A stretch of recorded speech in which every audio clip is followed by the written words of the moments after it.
ይህ ዮሴፍ ቀሚስ ነው። እንደዚህ ማለት አልነበረበትም። በዶታይን እናንተን አላገኛችሁም? አላገኘንም። እኔ ግን ወደ እናንተ ልኬው ነበር። እሱ ግን ፈጽሞ አልመጣም። አውሬ በልቶት ይሆናል። አዎ ብዙ አራዊቶች አሉ። እንግዲህ ከእርሱ የቀረው ይህ ብቻ ነው። ይህ አይሆንም፣ በፍጹም ሊሆን አይችልም። ልጄ ኦ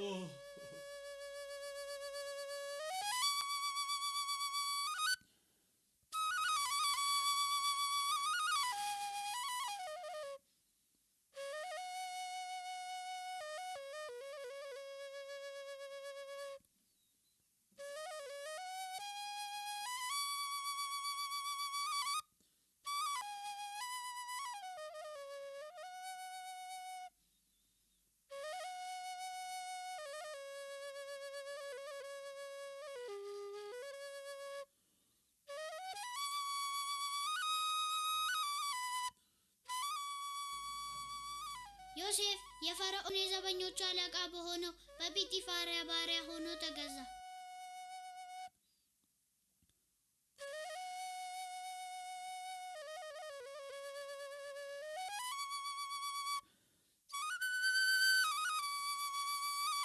አመሰግናለሁ ዮሴፍ።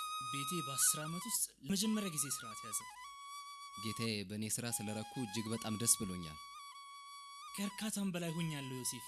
አንተ ከሌሎቹ ባሪያዎች የተሻልህ ነህ። ፈጥነህ ትረዳለህ፣ ማንበብና መጻፍም ትችላለህ። ይህንን ያስተማረኝ አባቴ ነው። ዮሴፍ ፈቃድ ከሆነ እምነት ልጥልብሻለሁ። ከዚህ የበለጠ ኃላፊነት መሸከም የምትችል ይመስልሃል? እንዴታ ጌታዬ? እንግዲያስ የቤት ኃላፊ አድርጌሃለሁ። እርሶን ለማገልገል የተቻለኝን ሁሉ አደርጋለሁ ጌታዬ።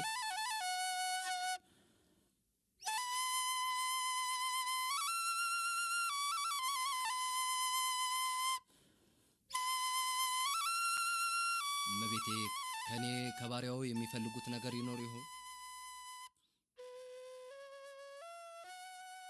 አዎ፣ እኔ በግል ክፍሌ ውስጥ አንድ ረዳት እፈልጋለሁ። በግል ክፍሎ? አትፍራ። ከኔ ጋር ለመሆን ፈራህ እንዴ?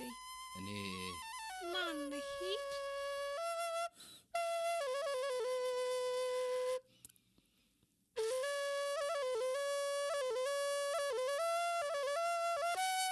እኔ እርሶን ላገለግሎት እንዴት እችላለሁ እመቤቴ? እስኪ ዘዴ ላስብ።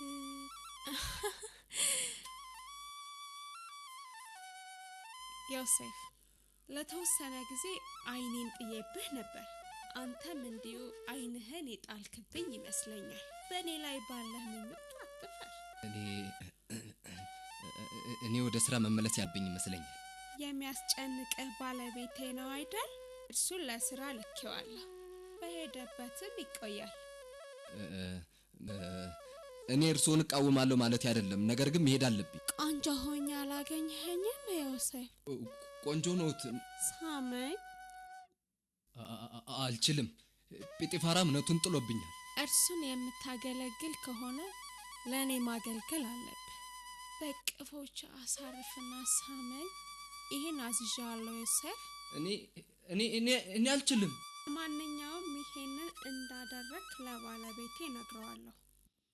ወደ ወይን ቤትም ትወረወራለህ። የግብፅ ወይን ቤት ውስጥ ገብተህ ታውቃለህ ዮሴፍ? እባክዎ ይህን ያድርጉ። ከኔ ጋር የምትጣላ ከሆነ ትሸነፋለህ፣ እጅ ትሰጣለህ። ምንም ምርጫ እንደሌለህ አይታይህም?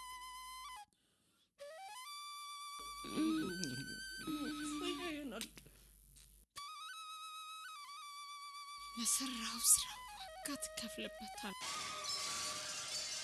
የጲጢፋራ ሚስት እንዳስፈራራችው ወደ ወይን ቤት እንዲወረወር አደረገችው። ነገር ግን ዮሴፍ አርያ ያለው እስረኛ ሆነ። መልካም ጸባዩም የእስረኞች አለቃ የመሆንን ስልጣን አስገኘለት። ትናንት ሌሊት በሕልሜ የወይን ዛፍ በፊት አየሁ። በዛፊቱም 3 ሐረግ አለባት።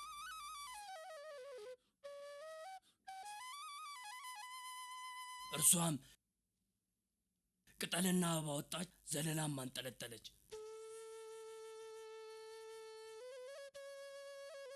የዘለላውን ፍሬ በሰለ፣ ፍሬውንም ወስጄ በፈርዖን ጽዋ ጨመርሁት። ጽዋውንም ለፈርዖን እንዲጠጣ በእጁ ሰጠሁት።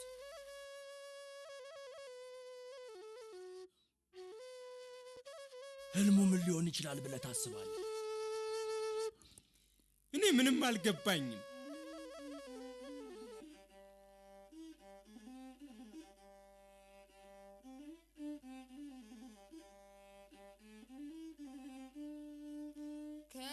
ከታላቆች መሃል ዮሴፍ እንደሆነ በገለጸው ምስጢር ምድረ ግብፅ ዳነ።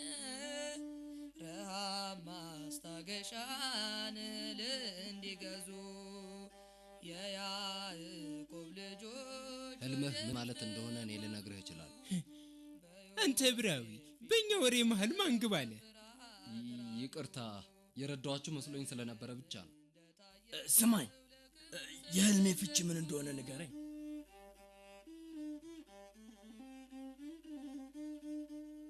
እነዚህ የሶስት ሐረጎች ትርጓሜ 3 ቀኖችን ይወክላሉ። በ3 ቀን ውስጥ ምህረት ታገኛለህ። ለፈርዖን ጠጅ አሳላፊ በመሆኑም ወደ ቀደመው ሹመት ትመለሳለህ። ይህ ድንቅ ዜና ነው። እንዴት አድርጌ ብድርህን ልከፍል እችላለሁ?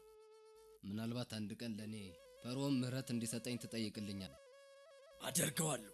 የተናገርከው እውነት ከሆነ ነፃነቴንም ካገኘው ስላንተ ጥሩ ምስክርነት እሰጣለሁ። እኔም ትላንትና ሌሊት ህልም አይቼ ነበር። የኔንም ህልም ልትተረጉምልኝ ትችላለህ? ቀጥላ ንገረኝ። 3 መሶብ ሙሉ ነጭ እንጀራ በራሴ ላይ ነበር። ፈርዖን ከሚበላው ከጋጋሪዎቹ ስራ ሁሉ ነበረበት። ወፎችም በራሴ ላይ ከመሶቡ ላይ እያነሱ ይበሉ ነበር።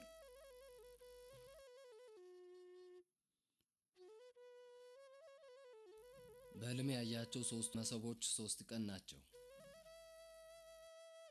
ነገር ግን ዜናው ጥሩ ባለመሆኑ እጅግ በጣም አዝናለሁ። ግድ የለህም ንገረኝ። በ3 ቀናት ውስጥ ከዚህ እስር ቤት ትወጣለህ። በፈርዖን ትእዛዝም በእንጨት ላይ ትሰቀላለህ። እኔ አንተን አላምንም። አንተ በውሸት ልታስፈራራኝ እየሞከርክ ነው። ረግሜሃለሁ። እሺ ዕብራዊ። ዮሴፍ እንደተረጎመላቸው የጠጅ አሳላፊው ከስር ተፈታ፣ የእንጀራ አበዛዎቹም አለቃም ተሰቀለ። ነገር ግን የጠጅ አሳላፊው አለቃ ቃል ኪዳኑን ሳያስብ 2 ዓመታት አለፈ። የወይን ጠጆት ይኸው ፈርዖን። አሁን ምንም አልፈልግም። እንደተረበሽኩ ማየት አትችልም? ችግሩ ምንድነው ጌታዬ? ያየኋቸውን 2 ህልሞች ማንም ሊፈታልኝ አልቻለም። ማንም። በግብፅ ውስጥ ያሉ ጠቢባንን ባዮች እንኳን አልቻሉ። ጌታዬ፣ ከ2 ዓመት በፊት ወይኔ ውስጥ በነበርኩበት ጊዜ ህልምን የመታት ስጦታ ያለው አንድ ሰው አግኝቼ ነበር። ምናልባት እርሱ በነገሮች ላይ ብርሃንን ሊያበራ ይችላል።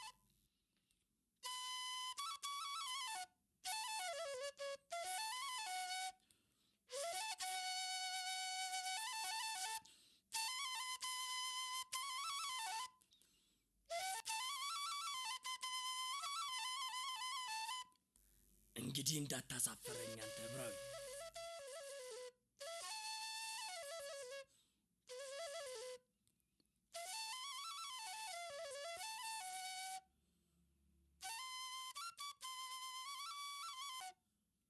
ይሄ የጠጅ አሳላፊ የተናገረው እውነት ነው? የተደበቀ ህልምን መተርጎም ትችላለህ? አሁን ጌታዬ፣ አባቴ ከእግዚአብሔር የተሰጠኝ ስጦታ እንደሆነ ነግሮኛል። ዛሬ የምታምነው አምላክ አብረው እንደሆነ ተስፋ አደርጋለሁ። ምክንያቱም አንተ ካስከፋኸኝ ከጠጅ አሳላፊ ጋራ ወደ ወህኒ ትመለሳላችሁ። ቀሪ ህይወታችሁንም በዚያ ታሳልፋላችሁ። ህልሞትን ይንገሩኝ ጌታዬ ፈርዖን። ፈርዖን ሲጨነቅ ህልም ፈቺ አጡ ዮሴፍ ገለጠለት ከወህኒ ተጠርቶ። ወንድሞቹ ከፍተው መክረው